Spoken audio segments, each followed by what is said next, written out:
अपनी मर्ज़ी से शादी करने के बाद मेरे माता पिता ने मुझे घर से निकाल दिया और मेरे पिता ने अपनी जायदाद से मुझे बेदखल कर दिया। मैं अपनी पत्नी को लेकर दूसरे शहर आ गया और नई ज़िंदगी की शुरुआत करने लगा। मेरी पत्नी सपना ने नर्सिंग का कोर्स किया हुआ था। मैं भी पढ़ा लिखा था। इस वजह से हमें भी अच्छी नौकरी मिल गई। नौकरी मिलने के बाद हम दोनों की ज़िंदगी बहुत अच्छे से गुजरने लगी। शादी के 7 महीने बाद सपना पेट से हो गई और अब वह बहुत खुश रहने लगी थी और वक्त आने पर सपना ने एक बेटे को जन्म दिया। अब हम दोनों पति पत्नी इतने खुश थे कि हमें खुद को लगता था कि हमारी खुशियों की नज़र न लग जाए। कई साल इसी तरह बीत गए और अब हमारा बेटा 10 साल का हो गया था। एक दिन अचानक से मेरा एक्सीडेंट हो गया। सड़क से उठाकर लोगों ने हमें अस्पताल पहुंचाया और बाद में मेरी पत्नी को मेरे एक्सीडेंट के बारे में बताया।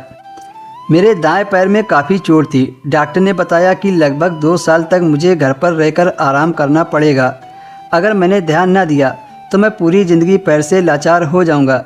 इसके लिए मुझे बेड रेस्ट की बहुत ज़रूरत थी। 1 सप्ताह हॉस्पिटल में रहने के बाद मैं डिस्चार्ज हो गया था और अब मैं घर पर आ गया था। घर का खर्च कैसे चलेगा, यही सोचकर मैं परेशान रहने लगा था, क्योंकि जितने पैसे जमा किए थे वो इलाज में और घर के काम में खर्च हो गए थे। फ़िलहाल जैसे तैसे तो मैंने कुछ दिन इसी तरह गुजार लिए, लेकिन फिर घर के हालात बिगड़ने लगे। बेटे की पढ़ाई के लिए भी पैसे चाहिए थे। अब मेरी पत्नी भी हिम्मत हार चुकी थी, क्योंकि जितने पैसे थे वो सारे ख़त्म हो चुके थे। एक दिन मेरी पत्नी सपना कहने लगी, आप तो जानते हो कि मैंने नर्सिंग का कोर्स किया हुआ है। मुझे हॉस्पिटल में नर्स की नौकरी आसानी से मिल जाएगी। अगर मुझे नौकरी करने की परमिशन दें तो मैं नौकरी कर लूं और इस तरह हमारे घर के हालात सुधर जाएंगे। मेरे हालात ऐसे थे कि मैं कुछ नहीं कर सकता था, इसलिए मैंने सपना को नौकरी करने के लिए हाँ कह दिया। अगले दिन सपना एक बड़े से हॉस्पिटल गई और वहाँ जाकर नौकरी के लिए अप्लाई किया तो उसे आसानी से नौकरी मिल गई। इस तरह सपना नर्स की नौकरी करने लगी। बेटे को स्कूल छोड़ते हुए वहीं से वो हॉस्पिटल चली जाती थी। मेरा एक दोस्त था, वो नाइट ड्यूटी करता था।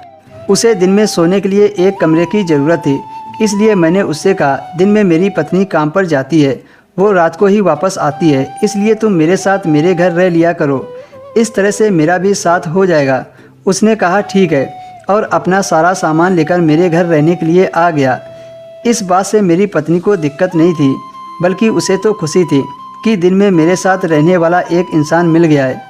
अब दिन के समय में जो काम होता था वो मेरा दोस्त कर दिया करता था। एक दिन मेरी पत्नी ने कहा, अब मैं 3 दिन तक घर नहीं आ पाऊँगी। हॉस्पिटल में ऐसा केस आया है, हमें 3 दिन तक वहीं रहना पड़ेगा। मैंने हैरानी से पूछा, ऐसा क्या हुआ? उसने कहा, मैं बाद में बताऊँगी। अगले 3 दिन गुजर गए, लेकिन मेरी पत्नी घर नहीं आई। जब चौथे दिन मैं अपने दोस्त को लेकर हॉस्पिटल गया, वहाँ जाकर मैंने जो देखा, मेरी रूह काँप गई। मेरी पत्नी मेरे माँ बाप की सेवा कर रही थी। मेरे माँ बाप का बुरी तरह से एक्सीडेंट हो गया था। मेरे माँ बाप मुझसे मिलने आ रहे थे, तभी उनका एक्सीडेंट हो गया।